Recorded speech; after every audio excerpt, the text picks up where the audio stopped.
도움을 받지 않으면 하나도 모를 본문입니다. 이게 무슨 얘기인지. 이 23장과 24장은 지난주에도 그리했다시피 둘을 함께 묶어놓고 봐야 됩니다. 23장은 이거였습니다. 욥이 대답하여 이르되 오늘도 내게 반항하는 마음과 근심이 있나니 내가 받는 재앙이 탄식보다 무거움이라. 이 개역 개정이 이렇게 번역을 했는데 개역판에는 오늘도 내가 혹독히 원망하노니 이렇게 되어 있습니다. 그게 또 우리 마음에 와 닿는 표현일 것입니다. 그리고 내가 어찌하면 하나님을 발견하고 그의 처소에 나아가랴. 어찌하면 하나님 앞에 나아가 그를 만나 하소연을 하고 답을 들을까. 8절 그런데 내가 앞으로 가도 그가 아니 계시고 뒤로 가도 보이지 아니하며 그가 왼쪽에서 일하시나 내가 만날 수 없고 그가 오른쪽으로 돌이키시나 배울 수 없구나. 23장 전체가 뭐였냐면 하나님 억울합니다. 만나 주십시오. 내 호소를 들으시고 응답해 주십시오. 만나기만 하면 하나님이 내 말을 듣기만 하면 그냥은 못 가십니다.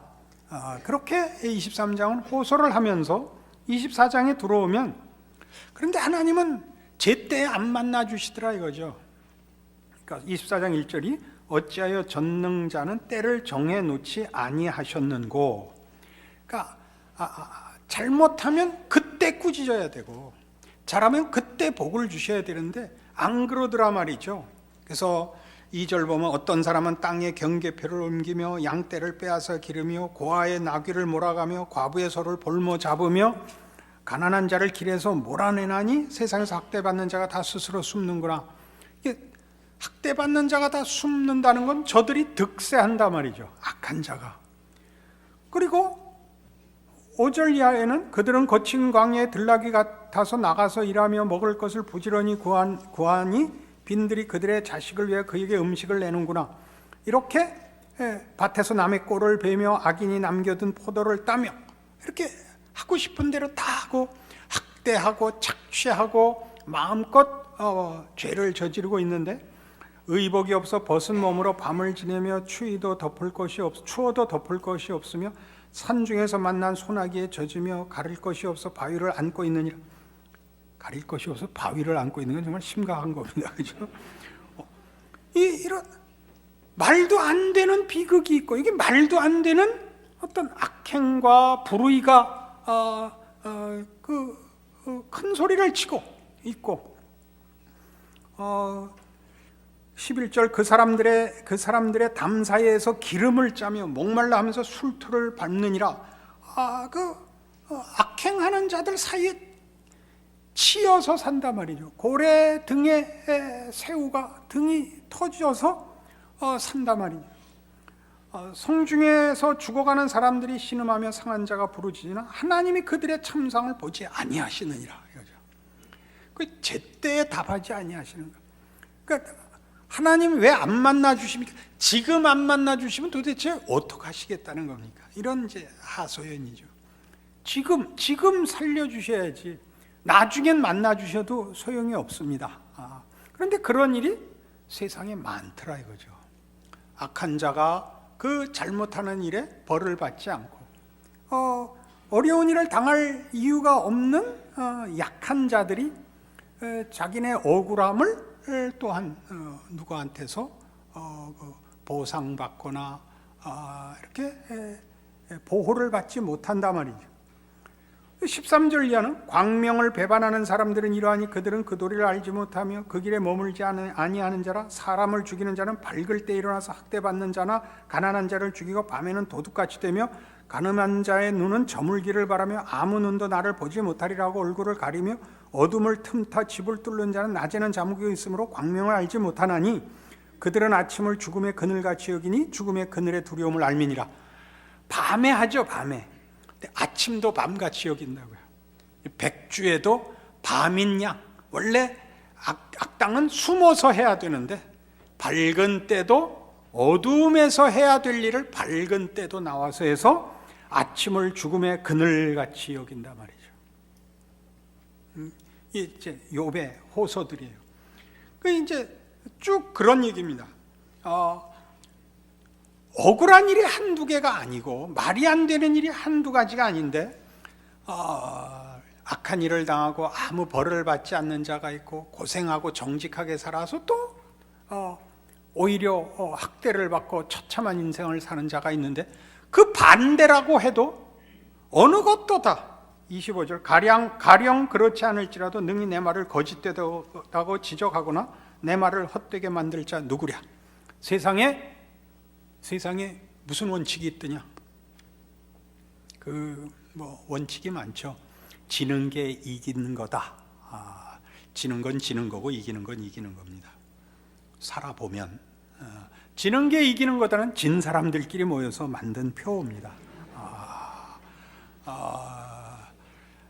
권선징악, 그것도 약한 사람끼리 모여서 만든 겁니다. 그 수밖에 없어서. 보상을 받았으면 권선징악 같은 말이 없죠. 악당은 다 죽었을 테고 선한 사람만 남았을 테니까. 성경적으로는 결국 하나도 안 남았겠죠. 의인은 없나니 하나도 없으니까. 그럼 이런 욥기 23장과 24장의 호소는 무엇일까요? 하나님을 만날 수가 없고 24장 1절에 있는 전능자는 때를 정해놓지 않고 그의 날을 보지 못하고 이 호소가 전달되지 않고 상달되지 않고 그 응답을 받지 못하고 하나님은 안 쳐다보신다 이거죠. 출애굽기를 생각나게 하는 거예요. 출애굽기 3장 보시겠어요? 출애굽기를 생각나게 한다는 게 무슨 뜻인지? 출애굽기 3장. 하나님이 모세를 부르시는 장면이에요.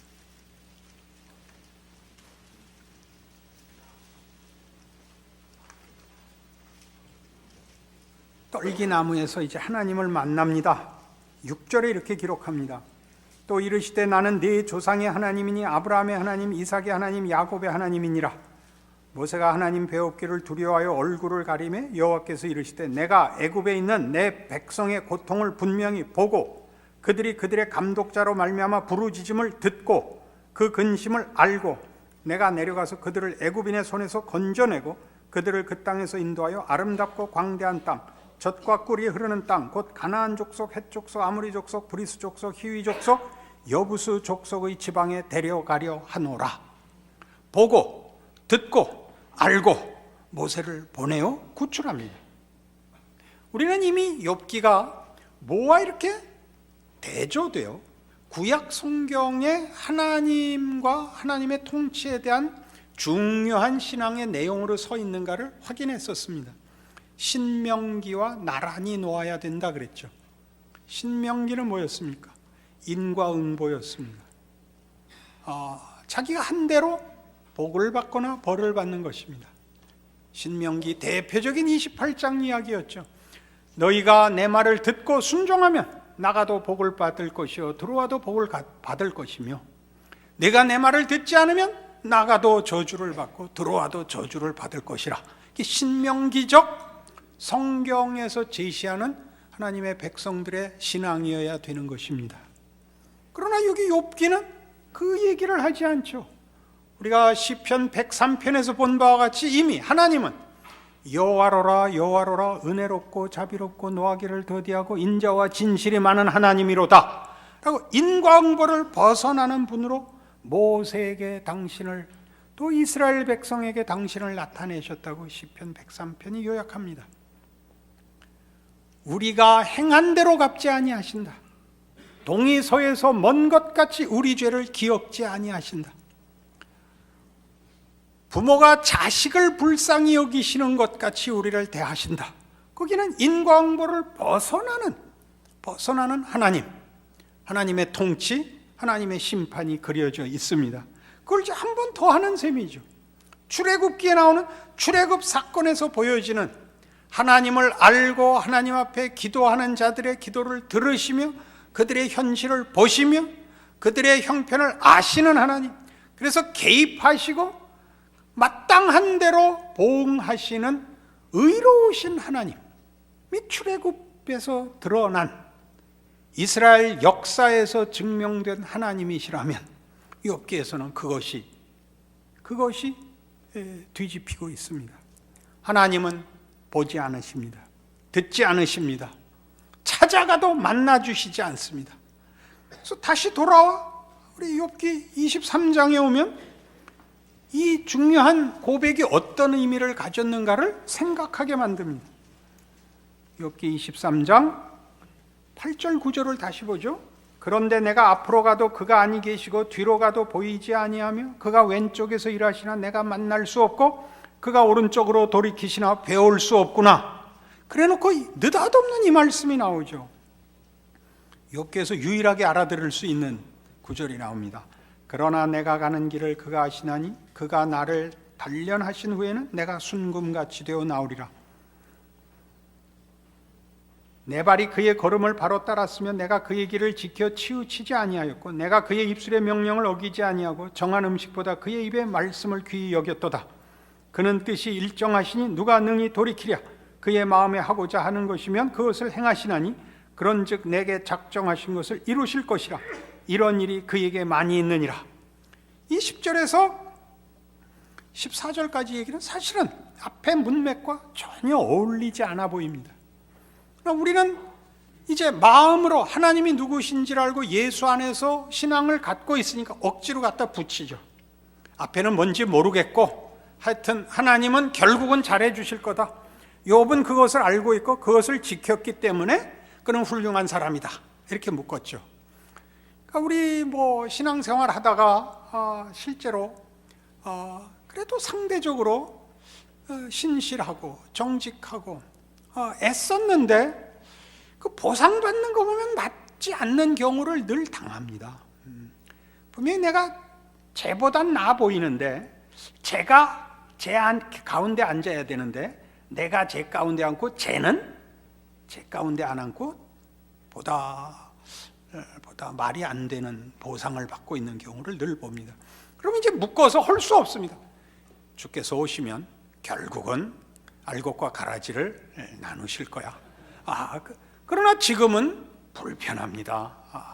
그러나 그렇게 대충 싸매고 가는 수밖에 없었습니다. 욥기에서 하는 얘기는 바로 그겁니다. 내가 가도 하나님을 만날 수 없는데 하나님이 허락하시지 않는 일이 일어나는 일은 없다. 근데 그 일을 하기 위해서 우리의 요구와 기도에 타협하시지 않고 하나님은 하나님의 길을 고집하시는 일이 늘 있다. 이걸 묶는 겁니다. 이게 묶어지십니까? 안 묶어지죠. 우리는 하나님이 내가 이해하고 내가 소원하고 내가 상대적으로라도 다른 사람보다 나은 조건을 갖고 있으면 내 소원을 이루어줘야 맞다고 생각합니다. 성경은 그렇게 얘기하지 않습니다. 하나님의 길을 우리는 모른답니다. 이게 다시 그렇게 하죠. 그는 뜻이 일정하시니 누가 돌이키랴, 누가 능히 돌이키랴. 다른 말로 하죠. 하나님은 당신의 예정을, 당신의 목적을 타협하시지 않는다. 우리가 알고 있는 건 이 사건에서 지금 일어나고 있는 일에서는 하나님을 이해할 수 없지만 하나님은 의로우시고 선하시다는 것을 우리가 안다. 그걸로 밖에 묶을 수가 없습니다. 이사야 43장에 가면 이 중요한 표현, 이런 일이 그에게 많으니라, 이 중요한 표현을 이사야 43장에 가면 이런 식으로 해놓았습니다.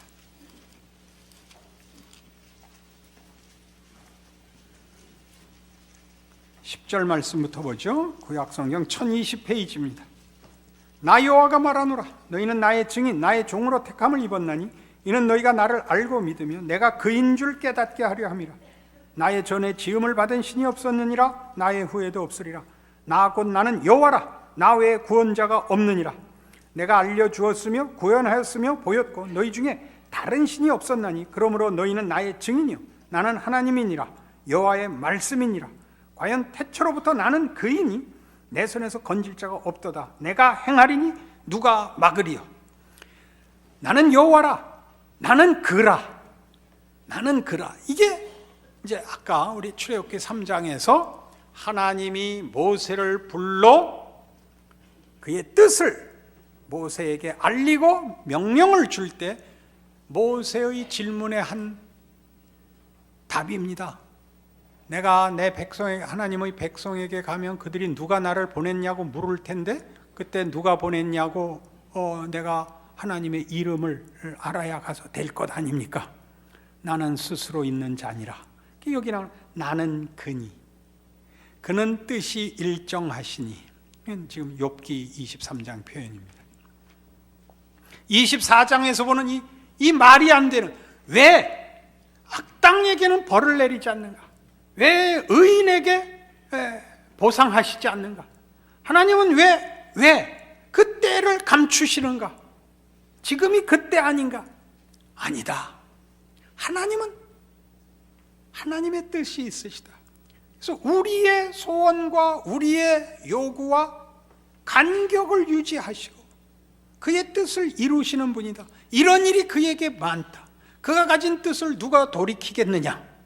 이게 이제 욥기 23장과 24장의 말입니다. 그런 면에서 인간의 고통은 하나님이 인간을 만족시킴으로써 하나님이 한 발 양보하고 인간이 애절하게 매달려서 얻는 합의한 답으로 나오는 것이 아니라 하나님의 뜻이 있고 그 뜻에 미흡한, 우리는 미흡하다고 할 때는 도덕적, 종교적으로만 미흡하다고 생각하는데 이해에 있어서도, 소원에 있어서도 거기에 미흡한 인간의 이 불만, 하나님의 뜻에 멀리 미치지 못하는 우리의 이해의 부족, 우리가 요구하는 원만한 해결의 차이로 인한 고통을 겪게 하신답니다. 이게 욥기의 증언입니다. 왜 그렇게 할까요? 정어승 씨 시를 하나 더 가져왔습니다. 철길에 앉아, 철길에 앉아 그를 사랑한다고 말했다. 철길에 앉아 그와 결혼하고 싶다고 말했다. 그때 멀리 기차 오는 소리가 들렸다. 그는 아무 말이 없었다. 기차는 점점 가까이 다가오고 있었다. 그는 아무 말이 없었다. 코스모스가 안타까운 얼굴로 나를 쳐다보고 있었다. 나는 그대로 앉아 있었다. 기차가 눈 안에 들어왔다. 지평선을 뚫고 성난 멧돼지처럼 씩씩거리며 기차는 곧 나를 덮칠 것 같았다. 나는 일어나지 않았다. 낯달이 놀란 얼굴을 하고 해바라기가 고개를 흔들며 빨리 일어나라고 소리치고 있었다. 나는 그대로 앉아 있었다. 이대로 죽어도 좋다 싶었다. 이게 욥기에는 왜 정어승 시인이 등장을 하나요? 철길이라는 것은 끝까지 만나지 않는 평행선입니다. 시를 읽으려면 이 정도의 실력은 있어야 돼요. 철길이 만나면 큰일 나는 겁니다. 철길은 절대 안 만나는 평행선입니다. 여기에 앉아, 철길에 앉아 두 레일에 다 걸터 앉을 수는 없습니다. 그죠? 한 군데밖에 못 앉습니다. 여기 앉아서 저쪽에 앉은 상대에게 결혼하자고 합니다. 그러니까 철길을 합치자 그럽니다. 상대방은 말이 없고 대답이 없습니다. 철길을 합치면 안 되니까요. 이쪽엔 욥이 앉아있고 저쪽엔 하나님이 앉아있는 셈입니다. 은유적으로. 답이 없는데, 답이 없고 그냥 끝나는 것이 아니라 기차가 옵니다. 기차란 뭐죠? 시간이죠. 결정을. 이게 해결을 촉구하는 것입니다. 기차가 오고 있습니다. 자기는 비켜날 마음이 없습니다. 상대방은 건너오질 않습니다. 누가 뛰어들었다고요? 코스모스가 쳐다보고 낯달이 놀라고 해바라기가 고함을 칩니다. 기차를 타고 가시면 풍경이 그렇게 지나가죠. 이 레일이 평행선을 거야 기차가 비로소 지나가고, 그래야 거기 뭘 담을 수 있는 겁니다. 실어 나를 수 있는 겁니다. 하나님과 우리 사이에 합의할 수 없는, 묶어버리면 안 되는 하나님의 높으심과 우리의 이해 못하는 연약하고 무지한 우리의 실존 사이를 기차가 가듯이, 그래서 뭘 담고 싣고 운반하듯이 하나님은 그 안에서 일하십니다. 하나님이 우리와 어떤 의미에서 같은 대등한 자리에 내려오사 그 간격을 유지함으로써 기차를 달리게 하십니다. 그게 고통이지요. 우리가 그토록 괴로워하고 하나님과 합의를 하여 최후의 순간에는 어떻게 더 이상 답을 주시지 않으면 저는 제 목숨을 끊겠습니다. 그래도 안 나타나시고 답을 안 하시죠. 모가지를 자르면 아침에 일어나니까 다시 붙어 있고, 이 간격을 유지하고 가신단 말이죠. 이 간격을 이해하시겠습니까? 안 되죠? 에베소서 3장으로 갑니다. 정신이 왔다 갔다 하는 성경 말씀, 현실, 하나님이 무엇을 하시는가? 인생과 우리의 연약함은 무슨 하나님의 손 안에서 가치가 있을까? 모든 것을 완벽하고 답을 내야만 신자인가? 성경은 그렇게 되묻고 있습니다. 모자람의 가치, 부족함의 가치, 죄책감의 가치, 한숨과 눈물의 가치 말입니다. 에베소서 3장에 갈까요? 8절. 모든 성도 중에 지극히 작은 자보다 더 작은 나에게 이 은혜를 주신 것은 측량할 수 없는 그리스도의 풍성함을 이방인에게 전하게 하시고 영원부터 만물을 창조하신 하나님 속에 감추어졌던 비밀의 경륜이 어떠한 것을 드러내게 하려 하심이라. 이는 이제 교회로 말미암아 하늘에 있는 통치자들과 권세들에게 하나님의 각종 지혜를 알게 하려 하심이니 곧 영원부터 우리 주 그리스도 예수 안에서 예정하신 뜻대로 하신 것이라.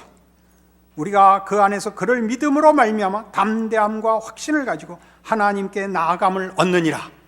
여기까지 아무 문제가 없죠. 욥기까지 동원할 필요 없죠. 다 알아듣겠고 충성하자, 하나님을 믿자, 이렇게 답이 다 됩니다. 13절이 기가 막힌 말이 붙어 있습니다. 그러므로 너희에게 구하노니 너희를 위한 나의 여러 환난에 대하여 낙심하지 말라.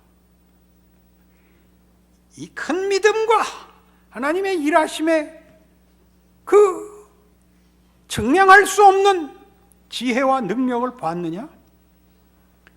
나 같은 것을 쓰는 하나님을 받느냐? 그래서 모든 것이 형통하고 해결된다고 너희한테 요구하는 것이 아니라, 그러므로 너희에게 구하노니 너희를 위한 나의 여러 환난에 대하여 낙심하지 말라.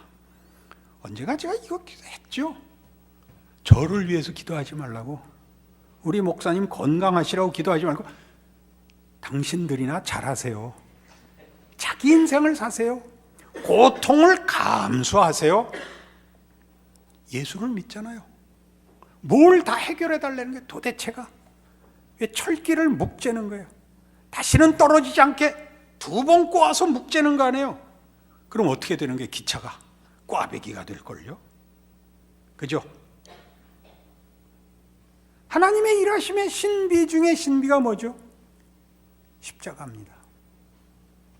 죄인과 뭐죠? 죄인과 병신들을 위해서 오신 주님입니다. 근데 자꾸 병신이 안 되려고 그러죠? 계속 병신이 되라는 얘기가 아니라 우리의 모자람이 예수 안에서 뭘 만들어내는가를 확인하셔야죠. 우리는 조건과 자격으로 끊임없이 들어갑니다. 어떻게 됐다고요? 철길에 앉아 그를 사랑한다고 말했다. 그러니 우리 붙어 앉자, 우리 묵자. 그래서 하나님의 일하심의 신비를 제대로 못 보는 신앙이 된다고요. 늘 해결, 명명백백, 나의 무죄, 나의 결백, 이것을 증명받는 것 외에 하나님이 얼마나 크신가에 대해서는 아무런 양보도 믿음도 인내도 없는 거죠. 알아들으시겠어요? 억울하세요? 억울하세요. 23장과 24장이 그 얘기예요. 내 억울함을 해결하는 것이 하나님이 하시는 전부가 아니다. 내 억울함을 해결하기 위해서 하나님은 하나님이셔야 된다. 내가 소원하는 해답보다 큰 답을 내시는 이가 하나님이시다. 그는 뜻이 일정하시니 누가 그를 막으리요? 누가 그를 막으리요? 여기까지 오면서 욥은 비로소 자기 자리를 알게 되는 것이죠. 하나님을 믿으면, 하나님이 누군지를 알면 이 자리에까지 나와야 되는 것입니다. 그것이 창세기 34장에서는 야복 나루토의 씨름으로 나옵니다. 도대체 야곱은 무엇을 얻은 것일까요? 내 이름을 다시는 야곱이라고 부르지 말고 이스라엘이라고 하라. 그래서 이스라엘이라는 나라의 이름이 되게 하십니다. 그 이름의 뜻이 뭐죠? 하나님과 더불어 겨루어 이겼음이라. 뭘 이겼을까요? 무얼? 하나님과의 평행선. 끝까지 자신의 욕심을 놓지 않았던 야곱을 하나님께 빌게 만들어서 둘이 레일이 되게 했죠.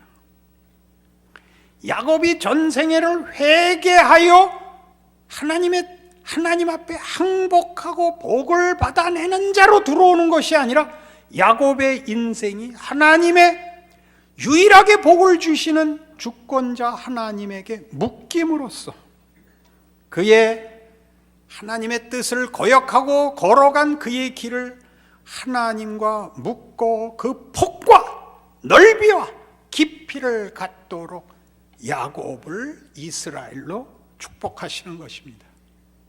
그게 이스라엘입니다. 이스라엘의 역사에 나타나는 그들의 불평과 비명과 기적과 축복과 능력과 약속과 배신과 포로로 쫓겨가는 것까지 다 묶고 하나님이 누구신가에 관한 증언이며 인간이 누구인가에 관한 증언이며 그럼에도 불구하고 무너질 수 없는 이스라엘의 역사와 같은 인간이라는 존재의 하나님의 뜻과 형상으로 약속한 하나님의 약속의 영원함에 대한 이해입니다. 못나서 울부짖는 밤이 있습니까?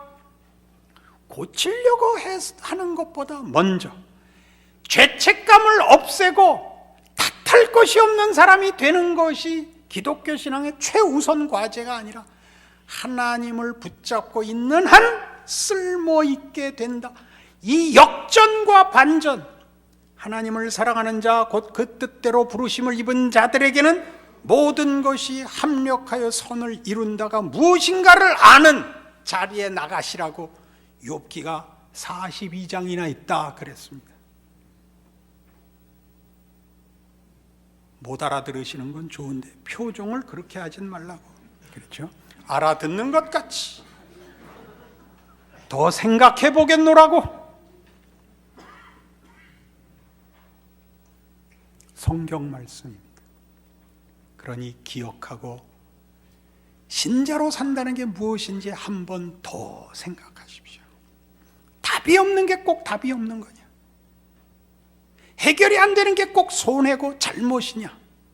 한 번 더 생각해 보십시오. 우리가 하나 어려움을 겪고 억울함을 당하고 하는 것 모두가 보편적 인생에 대한 어떤 증언이요? 어떤 위로요? 어떤 격려요? 어떤 경고요? 그렇지 않습니까?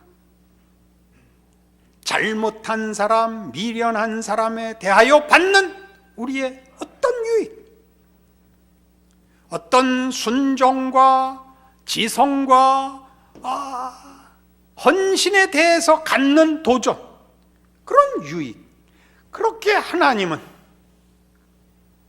우리가 알 수 있도록 하나님의 무한하심과 인간의 유한함 사이를 묶고 기차를 달리게 하십니다.